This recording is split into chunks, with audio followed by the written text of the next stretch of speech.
سال کے اندر 5 دن روزہ رکھنا حرام ہے، سال میں 5 دن روزہ رکھنا حرام ہے، عید کے دن، عید الاضحیٰ کے دن اور عید الاضحیٰ کے 3 دن بعد، 10 تاریخ، 11 تاریخ، 12 تاریخ، 13 تاریخ۔ حالانکہ قربانی کا ایام 3 دن ہیں، لیکن روزہ رکھنا 4 دن حرام ہے، 10 تاریخ سے 10، 11، 12، 13، 4 دن روزہ رکھنا حرام ہے۔ حالانکہ روزہ رکھنا تو عبادت ہے، روزہ رکھنا تو عبادت ہے، آدمی روزہ رکھا تو عبادت کا ثواب ملتا ہے، لیکن بعض موقع ایسے ہوتے ہیں کہ اب آپ وہ کام کرو گے تو آپ کو گناہ ملے گا، اب آپ وہ کام نہیں کرو گے، جیسا کہ نماز پڑھنا عبادت ہے۔ اب کوئی آدمی سورج جب طلوع ہوتا ہے صبح نماز نہیں پڑھ سکتا، اس کو بجائے ثواب کے گناہ ملے گا۔ دوپہر میں زوال کا وقت ہوگا، اب یہ نماز نہیں پڑھے گا، نماز پڑھے گا تو بجائے ثواب کے گناہ ملے گا۔ شام کو جب غروب آفتاب ہے تو جب آدمی نماز نہیں پڑھے گا، نماز پڑھے گا تو گناہ ملے گا، حالانکہ نماز پڑھنا تو ثواب ہے لیکن وقت کی قید ہے۔ اسی طرح روزہ رکھنا تو ثواب ہے، لیکن اللہ نے 4 دن کے اندر منع فرمایا کہ تم 4 دن میں روزہ نہیں رکھو گے۔ کیوں؟ اس لیے کہ ان 4 دنوں میں ہم تمہاری دعوت کر رہے ہیں، اللہ تبارک و تعالیٰ میزبان ہے اور ہم اللہ کے مہمان ہیں۔ اللہ گوشت کھلانا چاہتے ہیں تو اللہ تبارک و تعالیٰ نے پورے عالم کو حکم فرمایا کہ پوری دنیا کے مسلمان ان 3 دنوں میں گوشت کاٹیں گے، کاٹنے کے بعد پھینکیں گے نہیں، بلکہ اللہ تعالیٰ نے قرآن کریم کے اندر فرمایا فَكُلُوا مِنْهَا وَأَطْعِمُوا الْبَائِسَ الْفَقِيرَ، یہ گوشت تمہیں کھانا بھی ہے اور غریبوں کو کھلانا بھی ہے۔ تو معلوم یہ ہوا کہ ان 4 دنوں میں اللہ تبارک و تعالیٰ ہماری دعوت کر رہے ہیں، ہم اللہ کے میزبان ہیں، تو ہم کتنے خوش نصیب انسان ہیں کہ ہم میزبان بن رہے ہیں، ورنہ آج سے پہلے، اس امت سے پہلے کوئی امت اللہ تبارک و تعالیٰ کی مہمان نہیں بنی، نہ اللہ کسی امت کے میزبان بنے، صرف اس امت کے اللہ میزبان بنے اور ہم واحد امت ہے جو اللہ کے مہمان بنے۔ اس لیے ان 4 دنوں میں ایک ہی کام ہے، بس گوشت کاٹنا ہے، گوشت کھلانا ہے اور گوشت کھانا بھی ہے۔ تو گوشت کی بہت ساری فضیلت وہ آپ کے سامنے آئیں گی۔ تو اب اللہ کے بندے جو ہم ہیں، ہم کو چاہیے کہ ہم اللہ کی دعوت کو قبول کریں، ہم اللہ کی دعوت کو قبول کریں۔ تو اللہ کی دعوت کو قبول کرنے کا مطلب کیا ہے کہ اللہ کی پسند یہ ہے کہ تم گوشت کھاؤ، یہ اللہ کی دعوت کو قبول کرنے کا مطلب ہے۔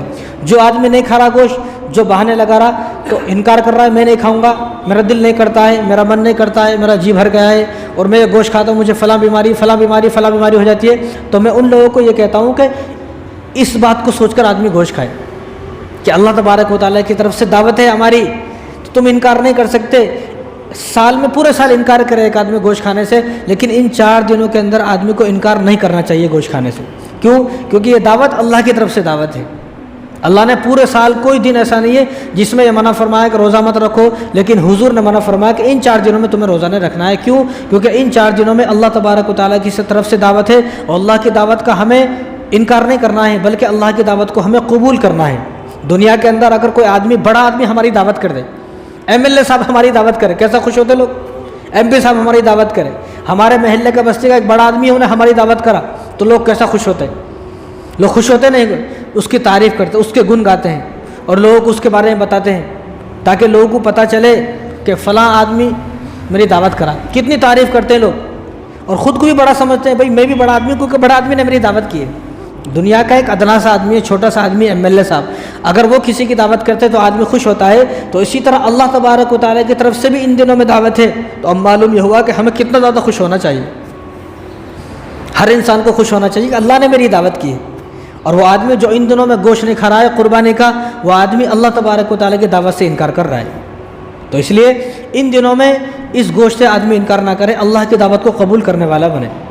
تو اس لیے بہانے نہ لگائے، بعض لوگ بہانے لگاتے ہیں کہ میرا دل نہیں کر رہا ہے، دل نہیں کر رہا پھر بھی آپ کو یہ کھانا ہے۔ کیوں؟ کیونکہ اللہ کے حکم سے کٹا ہے، اللہ کا حکم ہے تم کھاؤ، فَكُلُوا مِنْهَا وَأَطْعِمُوا الْبَائِسَ الْفَقِيرَ۔ اور یہ وہ گوشت ہے، قربانی کا جو گوشت ہوتا ہے، یہ وہ گوشت ہے کہ اس گوشت کی نسبت اللہ تبارک و تعالیٰ کی طرف ہے، اس گوشت کی نسبت قصائی کی طرف نہیں ہے، قصاب کی طرف نہیں ہے۔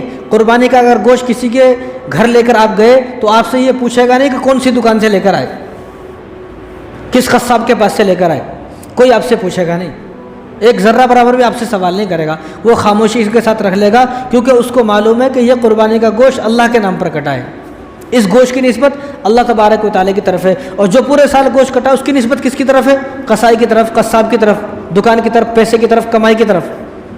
اس گوشت کی نسبت اللہ تبارک و تعالیٰ کی طرف نہیں ہے۔ اور اس گوشت کے بارے میں پتہ نہیں کہ بسم اللہ پڑھ کر بھی کٹا نہیں کٹا، اور یہ جو جانور ذبح ہوا ہے اس پر سب کو یقین ہے کہ یہ بسم اللہ پڑھ کر ہی کٹا ہے، کیونکہ اگر بسم اللہ پڑھ کر کسی نے جانور کو ذبح نہیں کیا تو وہ جانور ذبح نہیں ہوگا، قربانی خراب ہوگی، پھر سے آدمی کو قربانی کرنی پڑے گی۔ اور جو پورے سال گوشت کٹتا ہے، نہیں معلوم بسم اللہ پڑھے بھی نہیں پڑھے، اور کیسے کاٹتے ہیں قصاب، منہ میں گٹکا رکھ کر، پان رکھ کر، گالیاں دے کر۔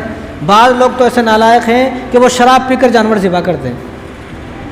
جاؤ کبھی آپ کمیلے میں تو معلوم ہوگا، شراب پی کر، تو معلوم ہی ہوا کہ یہ وہ گوشت ہے کہ اس گوشت کی نسبت اللہ تبارک و تعالیٰ کی طرف سے، اور یہ گوشت جتنی صفائی سے کرتا ہے اتنی صفائی سے کوئی گوشت کرتا نہیں ہے۔ آدمی جانور لاتا ہے کیسے اس کو صاف صفائی کرتا ہے، کوئی بھی ایسا گندا جانور رہتا نہیں۔ قربانی کے دن آپ دیکھیں کوئی جانور اگر ذبح ہو رہا ہے تو گندا ہو رہتا نہیں، صاف رہتا ہے، اس کو صاف کیا جاتا ہے۔ اور ایک جانور جو پورے سال کرتا ہے وہ اتنا گندا رہتا ہے، آپ جا کر دیکھیں منڈی میں اتنا گندا رہتا ہے، دیکھنے کو اس کی طرف دل نہیں کرتا ہے۔ تو یہ جتنا پاک اور صاف جانور ہے، حلال قسم کا جانور، اور اس کے بارے میں یقین ہے ایک آدمی جو سود کا کاروبار کرتا ہے، شراب پیتا ہے ساری سال، جس نے حلال کمایا نہیں، لیکن وہ بھی اپنی قربانی خراب کرنا نہیں چاہتا، وہ بھی یہ سوچتا ہے کہ میں حلال پیسوں سے جانور خریدوں، حلال پیسوں سے بکرا خریدوں، حلال پیسوں سے قربانی کروں تاکہ میرا اللہ مجھ سے خوش ہو۔ اللہ کو خوش کرنے کے لیے کوئی آدمی حرام پیسوں سے نہیں خریدتا ہے۔ ایک آدمی کے اندر چاہے کتنے بھی عیب ہیں لیکن وہ اپنے اس عیب کو چھپانا چاہتا ہے کہ یہ دھبا میرے اوپر نہ لگے، پاک اور حلال پیسوں سے آدمی خریدتا ہے۔ تو معلوم یہ ہوا کہ جتنا پاکیزہ، جتنا صاف اور جتنا بہترین گوشت یہ قربانی کا ہے، پورے سال میں اتنا بہترین گوشت آپ کو نہیں مل سکتا ہے۔